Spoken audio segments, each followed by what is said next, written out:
prosthetic makeup artist for Marvel Television. We handle any and all prosthetics, body parts, dummies, anything that has to happen to somebody in front of the camera for Marvel TV. This was one of the longest things we tested. Season 1, Marvel sent me an original drawing, and then I have to tattoo it. But how do we, so it was like, how do we translate this to TV without just putting this giant black dragon on it? It would look a little costumey, a little, so we needed it written. So for season 1, we did, I think we ended up at 27 tests and different versions. This is Danny's bubble. So if you can see that the dragon's drawn on there, we then covered him in cellophane and tape, marked out the position. So after we made our marks, we then would take this stencil. You can see it's got makeup all over it. We would get this in position and just put like another 2 dots for like the bottom of the tail, the bottom of the head. Once we had all that, then we were ready to go with the tattoo. Because if it moved, if it was at the wrong height, if it was something, I'm dead. You know? Frank Castle is also covered in scars, which I have some here actually. These are just various body scars that we've made for him, but these are all for different parts of his body. So anytime that he's shirtless, all these different scars go on him because he's always got his sleeve up. So basically this applies, you know, down on his arm. So this is Rollins' beat up head. So we took it off the dummy, but this is that end sequence when Frank is sitting on top of him, just going. But it's soft enough that John just sat and wailed like that. But we built a bunch of heads for that. It was like the decapitation season. Every single hair, one at a time with a needle, pushed through the skin, But we have a very special guest. I'm waiting for timing. We have Bushmaster.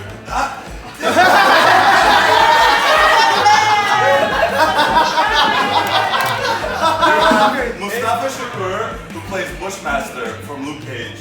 That's Lauren.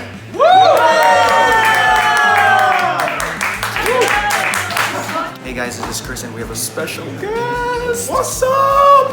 Mustafa Shakir, aka Bushmaster.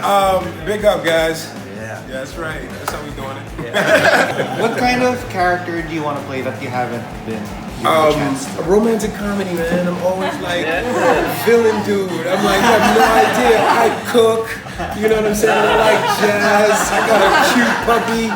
You're missing out. You know what I mean? Initially, I wanted to be. I wanted to go into international banking and finance.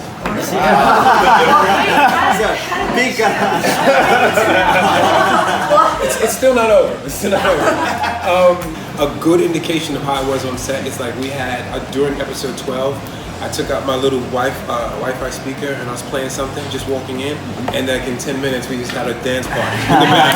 Everybody, director included. It was like amazing. Nice. So it was really a good family, you know, vibe atmosphere. We're just stunned by his presence. I like you too. Kingpin on Daredevil season 1. And Kingpin, he's waiting to Wow. have some questions from you. Oh, this is Wow. All right.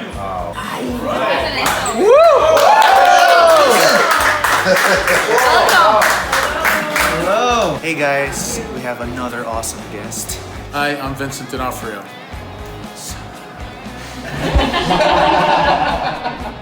What? Does Kingpin survive Thanos' snap? You know, the whole Thanos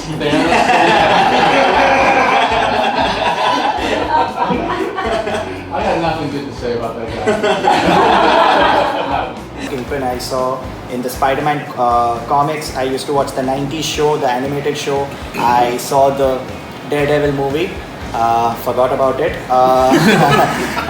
And now currently Kingpin is coming in the new Spider-Man game also, which is just coming out. But honestly, I feel your portrayal of Kingpin has been the best, most down-to-earth version I've seen, and I just wanted to tell you it's amazing. Like, I honestly fell in love with the character watching the show. Oh, thanks. And, yeah, just had to tell you that. So it's stuff like that that makes me want to do a good job. Like that helps me go to work every morning because I know that there's people like you out there that that want it to be done right and want it to be done good and want to be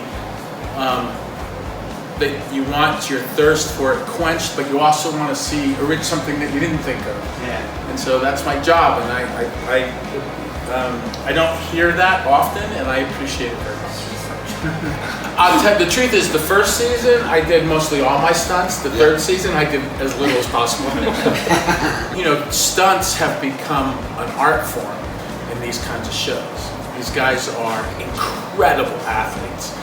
So you sometimes, as the actor, you want to be in there and you want to be doing the thing, but you just have to say, hey, you know, you got this. It looks exactly like you, and he's doing something that you could never do as well, because you know you're an actor, not an extreme athlete.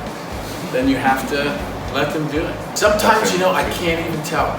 I can't even tell, especially when there's punches being thrown and stuff like that. I find it difficult to see when it's me and when it's not me, because eventually I do it all, but eventually the stuntman does it all too, and so they mix and match, and that's the key to these shows. You know, they do it with Charlie, they do it with everybody, and Charlie does some pretty spectacular stuff himself.